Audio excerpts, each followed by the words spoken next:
ቻይና ወታደራዊ ኃይሏ ዝግጁ እንዳይሆን አስጠነቀቀችም። የኢራንና አሜሪካ ጦርነት አይነቱንና መልኩን ቀይሮ ወደ ሶስተኛ የዓለም ጦርነት እያመራ ነው ስለመባሉና ሌሎች ጉዳዮች ወደ እናንተ የምናደርስ ይሆናል። ሰላም ጤና ይስጥልኝ የተከበራችሁ ኒውስ ቤተሰቦቻችን እንደምን አመሻችሁ። የተለያዩ ዓለም አቀፍ መገናኛ ብዙሃን በፊት ለፊት ገጾቻቸው ከያዟቸው አንኳር ጉዳዮች ውስጥ ለእናንተ ይሆናሉ ያልናቸውን ወደ እናንተ የምናደርስበት ሰዓት ላይ እንገኛለን።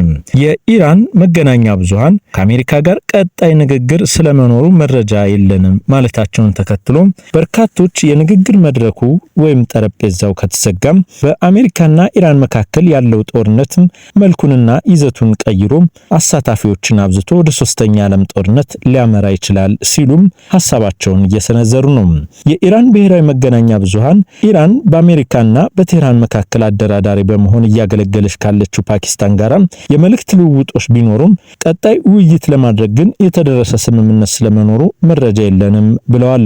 የዲፕሎማቲክ ምንጮችን ጠቅሰው የዘገቡት የኢራን መገናኛ ብዙሃን በሳምንቱ መጨረሻ ላይ ያለ ውጤት ከተጠናቀቀው ድርድር ወዲህ ከፓኪስታን ጋር ያለው የመልእክት ልውውጥ አሁን ባሉ ጉዳዮች ዙሪያም መሆኑን ገልጸዋል። ቀደም ሲል ሮይተርስ የዜና ወኪል አሜሪካና ኢራን በዚህ ሳምንት ዳግም ኢስላማባድ ተገናኝተው ውይይታቸው ሊቀጥሉ እንደሚችሉ ምንጮችን ጠቅሶ የዘገበ ቢሆንም ከወደ ቴህራን የተሰማው መረጃ ግን ይህንን ሐሳብ ውድቅ የሚያደርግና የሰላም እስትንፋስን ሲመኙና ሲፈልጉ ለነበሩ ሀገራትም መጥፎ ዜናም ሆኗል። ከዚሁ ጋር በተያያዘም ጣሊያን ከእስራኤል ጋር የገባችውን ወታደራዊ ስምምነትም እንደማታድስ ጠቅላይ ሚኒስትር ጆርጂያ ሚላኖ መናገራቸውን የተዘገበው። ሚሎኒ በየ5 ዓመቱ ይታደስ የነበረውን የሁለቱ ሀገራት ወታደራዊ ስምምነት ለማዘግየት የወሰኑት አሁን ያለው ሁኔታ ከግምት በማስገባት እንደሆነም ተናግረዋል። ጠቅላይ ሚኒስትሯ ስለ ጉዳዩ በዝርዝር ከመናገርም ተቆጥበዋል። ነገር ግን ሮምና ቴልአቪቭ ከቅርብ ጊዜ ወዲህ በመካከላቸው ያለው ግንኙነትን ንፋስ ገብቶበታልም ሲሉም ብዙዎች ይህንን ወታደራዊ ስምምነት አለመታደስን እንደማሳያ አድርገው ይጠቅሳሉ። በሊባኖስ የተሰማራው የተባበሩት መንግስታት የሰላም አስከባሪ ውስጥ እያገለገሉ የሚገኙ ጣሊያናውያን ላይ የማስጠንቀቂያ ተኩስ ከተተኮሰባቸውና አንድ መኪና ጉዳት ከደረሰበት በኋላ ባለፈው ሳምንት ጣሊያን በሮም የሚገኘውን የእስራኤል አምባሳደር ጠርታም ማናገሯም የሚታወስ ነው። ይህ ወታደራዊ ስምምነትም በዚህ ልክ አለመቀጠሉም ሌላኛው ምክንያት እንደሆነ ብዙዎች ይናገራሉ። ሰኞ ዕለት ደግሞ የጣሊያን ውጭ ጉዳይ ሚኒስትር አንቶኒዮ ታጂኒ እስራኤል በሊባኖስ ሰላማዊ ሰዎች ላይ የፈጸመችውን ጥቃት ተቀባይነት የሌለው ካሉ በኋላ እንደ ጋዛ ያለ ግጭት ከመቀስቀሱ በፊት ማንኛውንም ዋጋ ተከፍሎም ቢሆን መቆም አለበት ሲሉ መናገራቸውን ተከትሎ እስራኤል የጣሊያንን አምባሳደር በተቃራኒው በመጥራትም አናግራለች። ሌሎች የአውሮፓ ሀገራትም በተመሳሳይ ከእስራኤል ጋር ያላቸውን የጦር መሳሪያዎች ንግድም ገድበዋል ወይንም ለጊዜው አቁመዋል። የጣሊያን ተቃዋሚ ፓርቲ ለረጅም ጊዜ ሀገራቸው ተመሳሳይ እርምጃ እንድትወስድም ሲወተውቱም ነበሩ። ከቅርብ ዓመታት ወዲህ በመቶዎች የሚቆጠሩ ጣሊያናውያን እስራኤል በጋዛ የፈጸመችውን መጠነ ሰፊ ወታደራዊ ጥቃት ተከትሎ ተቃውሟቸውንም ገልጸዋል። ሰልፈኞቹ ጠቅላይ ሚኒስትር ሚሎኒ የፍልስጤማውያን ነጻ አጋርነት እንደሌሎች ለመቀበል ዳተኛ በመሆናቸው ምክንያት ተቃውሟቸውን ማሰማታቸው የሚታወስ ነው። ጣሊያን ከእስራኤል ጦር መሳሪያ ከሚገዙ 3 ቀዳሚ ሀገራት መካከል አንዷ ስትሆን ከፊት ያሉት ሁለቱ ሀገራት አሜሪካና ጀርመን ናቸው። አሜሪካ አሁንም ቢሆን እስራኤል የገባችበት ጦርነት የኔም ጦርነት ነው በማለትም ከኢራን ጋር አይነቱንና ይዘቱን ባሰፋ መልኩ የገባች ሲሆን ጀርመን ግን በሁኔታዎች ላይ ከመናገርም ለረጅም ጊዜ ተቆጥባ መቆየቷም በብዙዎች ዘንድም እያስተቻት ይገኛል። ሌላኛው አሳሳቢ ጉዳይ የኢራኑ ፕሬዝዳንት ወታደራዊ እርምጃም አሜሪካ ራሷ የፈጠረችው ችግር ሲሉም የአሜሪካን ወታደራዊ እርምጃም እየተቹም ይገኛሉ። ይህ ሐሳብም በሁለቱ ሀገራት ስምምነት መካከል ይደረጋል ስለሚባለው ንግግርም ሌላን ክፍተትን እንዳይፈጥር ብዙዎች እየተናገሩ ነው። የኢራኑ ፕሬዝዳንት ማሺድ ፔዥኪያኒ ከፈረንሳዩ ፕሬዝዳንት ኢማኑኤል ማክሮን ጋር ባደረጉት ውይይት ቴህራን የሰላም ንግግሮችን ለመቀጠል ዝግጁ መሆኗን እና ግጭት ለመፍታት የምትመርጠው ዲፕሎማሲያዊ መንገድ እንደሆነ መናገራቸውን የኢራን ዜና አውታሮችም ዘግበዋል። ፕሬዝዳንቱ ለማክሮን ዛቻዎች፣ ጫናዎችና ወታደራዊ እርምጃዎች ችግሮችን ለመፍታት አያግዙም በማለትም የአሜሪካው ፕሬዝዳንት ዶናልድ ትራምፕ የወሰኗቸውን የተለያዩ ውሳኔዎችንም እንደማይቀበሉ ተናግረዋል። አሜሪካ ራሷ የፈጠረችው ችግር የዓለምን ኢኮኖሚያዊና ፖለቲካዊ ወታደራዊ ነባራዊ ሁኔታ የሚያባብስ እንደሆነም አስጠንቅቀዋል። ፕሬዝዳንት ፔዚሽኪያኒ አሜሪካ ለዓለም አቀፍ ሕግና መመሪያም ተገዥ እንድትሆን አውሮፓ ማበረታታት አለበትም ሲሉ የተለያዩ ዓለም አቀፋዊ ድንጋጌዎችን በተለያዩ ጊዜያት እንደጣሰችም ዋቢ በማድረግ ሐሳባቸውን ከፍራንሳዊ ፕሬዝዳንት ኢማኑኤል ማክሮን ጋር መክረዋል። አሜሪካ ይህንን ሐሳብም ብዙዎች እንደሚሉት የጦርነቱን አይነትና ይዘት ይለውጣል የተባለው በሆርሙዝ ወሽመጥ ላይ የሚያርፉ መርከቦችን እገዳ መጣሏን ተከትሎ ብዙዎች ስጋት ውስጥ ቢገቡ ግን ዘግይተው የወጡ የሮይተርስ መረጃዎች እንደሚያሳዩት ከሆነ ከኢራን ጋር ግንኙነት ያላቸው 4 መርከቦች ከአሜሪካ እገዳ በኋላ በሆርሙዝ ወሽመጥ ማለፋቸውን ነው። አሜሪካ በሆርሙዝ ላይ የጣለችው እገዳ ተግባራዊ መሆን እንደጀመረ ቢነገርም ከኢራን ጋር ግንኙነት ያላቸው 4 መርከቦች በወሽመጡ በኩል ማለፋቸውን ቢቢሲ ቬሪፋይ የተነተነው የመርከቦች ጉዞ የትክክል መረጃ መሆኑንም አሳይቷል። ማሪን ትራፊክ የተሰኘችው መርከብ ጉዞ መከታተያ ድረገጽ መረጃ እንደሚያመላክተው ከአራቱ ውስጥ 2 መርከቦች የኢራን ወደቦችን ጎብኝተው ነበረ በሆርሙዝ ወሽመጥ በኩል ያለፉት። ክርስቲያን የተሰኘው የጭነት መርከብ ወደ ኢራን ባንዲራ ኢማን ኮሚን ወደብ ተጉዞ የነበረ ሲሆን ሰኞ ዕለት አሜሪካ እገዳ ተግባራዊ መሆን ከጀመረ በኋላ ደግሞ በወሽመጡ በኩል ማለፉን መረጃዎች ያሳያል። ከኢራን ጋር በሚደረገው የንግድ እንቅስቃሴ ምክንያት በአሜሪካ ማዕቀብ የተጣለበት ሪችስቴር የተባለ ሌላ መርከብ ዳግም ትናንት ሌሊት በተባበሩት አረብ ኤሚሬቶች ሻርጃም በመነሳት በሆርሙዝ በኩልም ተጉዟል። መርከቡ መዳረሻውን ቻይና እንደሆነና ሮይተርስም ዘግቧል። በወሽመጡ በኩል ያለፈው ሌላኛው ነዳጅ ጫኝ መርከብ ሙርሊሺካን የሚባል ስያሜ የተሰጠው ነው። ይህም መርከብ ከኢራን ባለው ንግድ ምክንያት አሜሪካ ማዕቀብ ጥላበታለች። መርከቡ ቻይና ላንሻን እንደተነሳና ሌሊቱን በሆርሙዝ በኩል እንዳለፈ መረጃዎች አሳይተዋል። እንደ ማሪን ትራፊክ ከሆነም መርከቡ የታየበት የመጨረሻ ስፍራ ከኢራን ቃሽም ደሴት በስተምስራቅ ያለ አካባቢ ነው። ኤልፒስ የተባለ ሌላኛው ነዳጅ ጫኝ መርከብ ደግሞ ማክሰኞ ዕለት ከኢራን ቡሼሄር ወደብ ተነስቶ በወሽመጡ በኩል ማለፉን የጉዞ መከታተያው ድረገጽ መረጃ ይጠቁማል። መዳረሻው ያልታወቀው ይህ መርከብ በአሜሪካ ማዕቀብ ተጥሎበታል። እነዚህ መርከቦች አድራሻቸውን ለመደበቅ ሲሉ የሚገኙበትን ቦታ በተመለከተ የተሳሳተ መረጃ አሰራጭተው ሊሆን እንደሚችልም ይነገራል። የአሜሪካ ጦር ትናንት ሰኞ 11 ሰዓት ጀምሮ ወደ ኢራን ወደቦች ለመግባትና ለመውጣት የሚደረጉ የባህር ጉዞዎችን በሙሉ እንደሚያግድም ማስታወቁ የሚታወስ ነው። እገዳው በሆርሙዝ ወሽመጥ በኩል ወደ ኢራን ወይም ከኢራን ወደ ሆነ መዳረሻ የሚደረግ ገለልተኛ የትራንዚት ጉዞዎችን ግን እንደማያስቆም የገለጸ ሲሆን ምናልባት እነዚህ 4 መርከቦችም በዚህ መስፈርትም የሆርሙዝ ወሽመጥን አቋርጠው ሊሆን ይችላል ሲሉም ከዚሁ በተቃራኒ 2 መርከቦች ባለቤትነታቸው የቻይና መሆናቸውን ተከትሎ በተለያየ ጊዜ የንግድ ጦርነት ውስጥ ከአሜሪካ ጋር የገባችው ቻይና እንደዚህ አይነት ሉዓላዊነቷን የሚነካ ነገር ሲመጣም በጦርነቱ ላይ ልትሳተፍ ትችላለች በሚል ስጋት የጦርነቱን አይነትና መልክ ላለማስፋትም የተደረገ ውሳኔ ነው ይላሉ። ቻይናም አደገኛና ኃላፊነት የጎደለው የአሜሪካ እገዳ ውጥረቱን ያባብሳል ስትል ነው ማስጠንቀቋን የተገለጸው። የአሜሪካ የውጭ ጉዳይ ሚኒስትር አሜሪካ ከትናንት ጀምሮ ተግባራዊ ማድረግ ጀመረችውን ወደ ኢራን ወደቦች የሚደረግ የጉዞ እገዳ አደገኛና ኃላፊነት የጎደለው በማለትም አወገዘም። ውጤት ያልተገኘው የአሜሪካና የኢራን ንግግር ፓኪስታን ውስጥ ከተካሄደ ከአንድ ቀን በኋላ ፕሬዝዳንት ዶናልድ ትራምፕ አስተዳደር ወደ ኢራን ወደቦችን ጉዞ እንዳይደረግ መዝጋታቸው ይታወሳል። የቻይና ውጭ ጉዳይ ሚኒስትር ቃል አቀባይ ጉኡ ጂያኩን እገዳው ውጥረቱን ከማባባስና ቀድሞውንም ደካማ የሆነ የተኩስ አቁም ስምምነት ከመሸርሸር ያለፈ ውጤት እንደማይኖረውም አሜሪካንም አጋሮቿንም አስጠንቅቀዋል። ይህ አደገኛና ኃላፊነት የጎደለው ባህሪ ነው ሲሉም በሰጡት ጋዜጣዊ መግለጫ ላይ ተናግረዋል። ቃል አቀባዩ አክለውም ቻይና ለኢራን አዲስ የአየር መከላከያ ስርዓት እያዘጋጀች ነው የሚሉት ዘገባዎችም ሙሉ በሙሉ በፈጠራ የተሞሉ ናቸው ሲሉም አስተባብለዋል። ምናልባትም የአሜሪካ በሆርሙዝ ወሽመጥ ላይ የቻይና መርከቦችን የሚያሳለፈችው እንደዚህ አይነት ወታደራዊ ስምምነቶች እንዳይኖሩ በመስጋት ሊሆን ይችላል ሲሉም የአካባቢው ፖለቲካ ተንታኞች ያስረዳሉ። ይህ ሪፖርት መውጣቱን ተከትሎ ፕሬዝዳንት ትራምፕ ቻይና ለኢራን ወታደራዊ እገዛ የምታደርግ ከሆነ በምርቶቿ ላይ የ50% ታሪፍ እንደሚጥሉም ዝተዋል። አሜሪካ በቻይና ላይ ተጨማሪ ታሪፍ ለመጣል ይህንን እንደ ምክንያት የምትጠቀም ከሆነ ቻይና በእርግጠኝነት ቆራጥ የአጸፋዊ እርምጃ ልትወስድ ትችላለች። በዚህም ሰሞኑን የአየር ኃይሏንና መርከበኞቿን በተጠንቀቅ ላይ እንዲቆሙ በተለያዩ ወታደራዊ ቀጠናዎችም ያሉ የቻይና ወታደሮችም ይህንን ጉዳይ በቅርበት እንዲከታተሉ ትዕዛዝ ማስተላለፏን ነው የተገለጸው።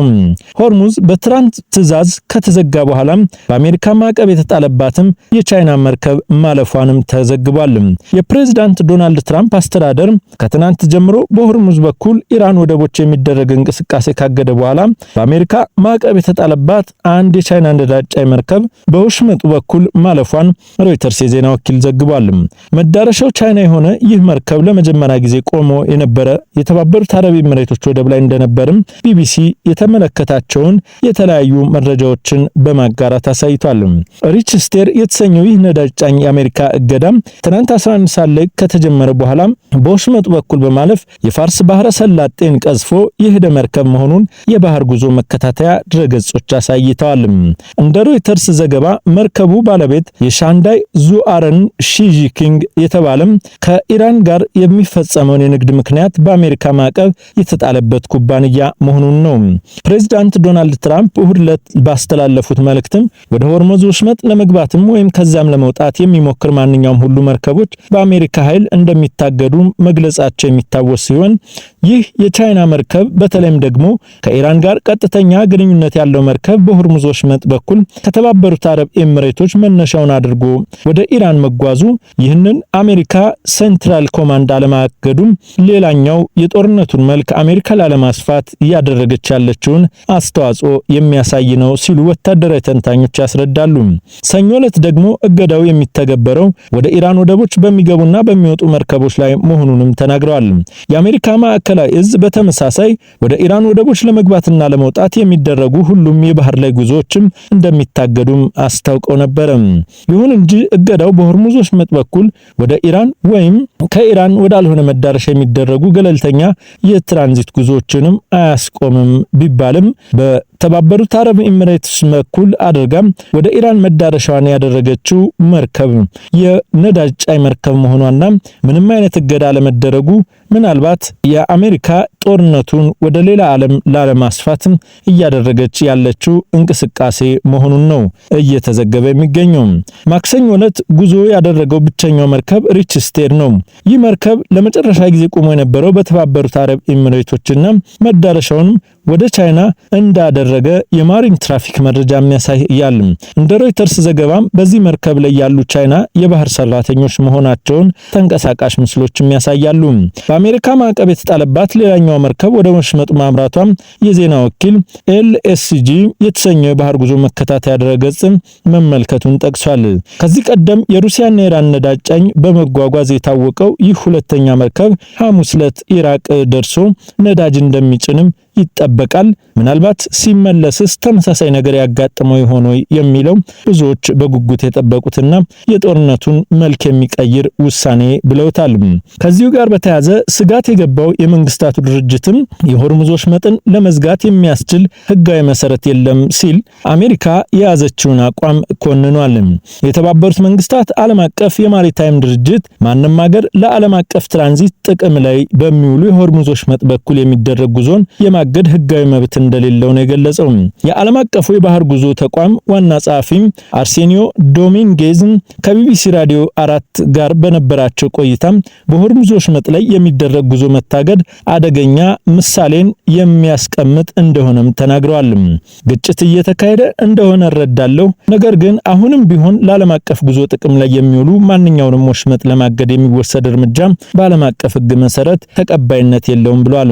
ዋና ጸሐፊው ዶሚንጌዝ ተጨማሪ የአጸፋ እርምጃ በተወሰደ ቁጥር በፋርስ ባህረ ሰላጤ መውጫ ያጡ 20 ሺህ ባህርተኞችና በዓለም ዙሪያ ኢኮኖሚያዊ ተጽዕኖ የበረታባቸው ሰዎች ስጋትን ይጨምራል ሲሉ ዳፋው ለታዳጊ ሀገራትም የሚደርስ መሆኑን ያስረዳው። ከዚሁ ጋር ተያይዞም በመንግስታቱ ድርጅት የኢራን አምባሳደር አሜሪካ በኢራን ወደቦች መዘጋት የቴህራን ሉዓላዊነት ላይ የተፈጸመ ከባድ ጥሰት ነው ሲሉም እንደ መንግስታቱ ድርጅት ይህንን የአሜሪካን አቋም አውግዘዋል። አምባሳደር ኢሚር ሳይድ አርቫኒ ለተመድ ዋና ጸሐፊ አንቶኒ ጉተሬስ በጻፉት ደብዳቤ ህገወጥ የሆነ እገዳ የዓለም አቀፍ የባህር ህግ መሰረታዊ መርሆች ላይ ከባድ ጥሰትን የሚፈጽም ነው ብለዋል። ይህንን ሐሳብ ይናገሩ እንጂ ብዙዎች ከዚህ በተቃራኒ ኢራን የሆርሙዞች መጠን የዘጋችበት መንገድ ዓለም አቀፍ የባህር ህግን መሰረት ያላደረገ ነው ሲሉም ተችተውታል። የአሜሪካንም ውሳኔ በቴህራን ሐሳብ ደግሞ የአሜሪካ ውሳኔ ውድቅ የሚደረግ የጦርነቱ እልባት ከኃይል ያለፈ በጠረጴዛ እንዳልሆነም የሚያሳይ ነው ሲሉም ይተቹታል። ጉተሬስ ሁሉም ወገኖች ለዓለም አቀፉ የነዳጅ ዝውውር ቁልፍ በሆነው የሆርሙዞች መጥለይ የመርከቦችን ነፃ እንቅስቃሴም እንዲያከብሩ ጥሪ ማቅረባቸውን የገለጹ ሲሆን የኢራንም አቋም በተመሳሳይ መልኩም መተቸታቸውን የገለጹት በአሜሪካና ኢራን መካከል በፓኪስታን የተደረገ ሰላም ንግግር ያለ ውጤት መጠናቀቁን ተከትሎ የአሜሪካ ጦር ከትናንት ሰኞ ጀምሮ የኢራን ወደቦችንም መዝጋቱ ይታወቃል። የአሜሪካ ማዕከላዊ እዝ ሴንትራል ኮማንድ እግዱ ያለ ልዩነት ወደ ኢራን ወደቦች ወይም ባህር ዳርቻ አካባቢ በሚገቡና በሚወጡ ሁሉም ሀገራት መርከቦች ላይ ተፈጻሚም እንደሚሆን ቢያስታውቅም ከቻይናና ራሽያ መሰለ ሀገራት የሚነሱትን ግን የጦር ሆርሙዝ ወሽመጥ ከኢራን ወደቦች ውጭ የሚንቀሳቀሱ መርከቦችን እንደማይከለክልም ገልጿል። የእስራኤልና የሊባኖስ አምባሳደሮች ልዩ የተባለ የሰላም ንግግር በዛሬው ዕለት ዋሽንግተን ውስጥ ያደርጋሉ ተባለም። ዲፕሎማሲያዊ ግንኙነት የሌላቸው የእስራኤልና ሊባኖስ ባለስልጣናት ጥቃት ንግግር በፊትም ይቁም ይበሉ እንጂ በ10 ዓመታት ውስጥ ይሄ ለመጀመሪያ ጊዜ የተባለ የሁለቱ ሀገራት ንግግር እንደሚደረግ ነው የተገለጸው። የአሜሪካ ውጭ ጉዳይ ሚኒስትር ማርክ ሩቢዮ ልዩ በሆነ የቀጥታ ንግግር እንደሚሳተፉም ይጠበቃል። የሁለቱ ጎረቤት ሀገራት ንግግር አሜሪካና ኢራን የመካከለኛው ምስራቅ ጦርነትን ለመቋጨት ያደረጉትን ስምምነት ያለ ውጤት መጠናቀቁን ተከትሎ የሚደረግም ነው ተብሏል። መቀመጫውን በአሜሪካ ያደረገው እስራኤልና ሊባኖስ አምባሳደሮች በሀገራቱ መካከል የከፍተኛ ባለስልጣናት የቀጥታ ንግግር ማድረግ የሚቻልበት መንገድ ላይም ይነጋገራሉ ተብሎ ይጠበቃል። የሊባኖስ ሹማምንት በመጀመሪያ እስራኤል ሂዝቦላ ላይ የከፈተችውን ጦርነት ላይ የተኩስ አቁም እንዲደረስ የማሰማት ፍላጎታቸውም አለ። ይሁን እንጂ እስራኤል በኢራን የሚደገፈው ቡድን ትጥቁን መፍታት አለበት በሚል ጽኑ ሐሳቧም አሁን ድረስ እንደቆመች ነው። ሂዝቦላ በበኩሉ ሁለቱ ሀገራት ንግግር ውድቅ በማድረግ ስምምነት ለሚደረስበት ማንኛውም ጉዳይ እንደማይገዛ ገና ካሁኑ ማስታወቁ በመካከለኛው ምስራቅ ያለውን ጦርነት እልባት አልባም ሊያደርገው ይችላል ተብሏል። አሁን የእስራኤልና ሂዝቦላ ግጭት ለሊባኖስ አውዳሚ ሆኗል።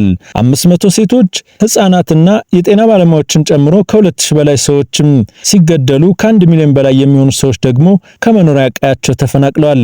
ይህ እልባት በጠፋበት የመካከለኛው ምስራቅ ምናልባት በጠረጴዛ ዙሪያ ንግግሮች ካልተደረጉ በዚህ ጦርነት የሚሳተፉ አካላት ብዛታቸውም አይነቱም እየተቀየረ ወደ ሶስተኛ የዓለም ጦርነት ሊያመራ ይችላል ሲሉ ብዙዎች ስጋታቸውን እየገለጹ ሲሆን ከእስራኤልና ኢራን አሜሪካ ጦርነት ባሻገር ሌሎች ሀገራት በሆርሙዞች መጥለይ የያዙትን ገለልተኛ አቋም በመተው ሊሳተፉ ይችላሉ። ይህ ደግሞ የጦርነቱን አይነትና መልክ ይቀይረዋል ሲሉም ብዙዎች እየተናገሩ ነው። ክብራትና ክብራን የጋፋት ኒውስ ቤተሰቦቻችን እና የተለያዩ ዓለም አቀፍ መገናኛ ብዙሃን በፊት ለፊት ገጾቻቸው ያዟቸውን መረጃ እንዲደርሳችሁ የዩቲዩብ ቻናላችን ሰብስክራይብ፣ ኮሜንት እና ላይክ ያድርጉ። ስላዳመጣችሁን እናመሰግናለን።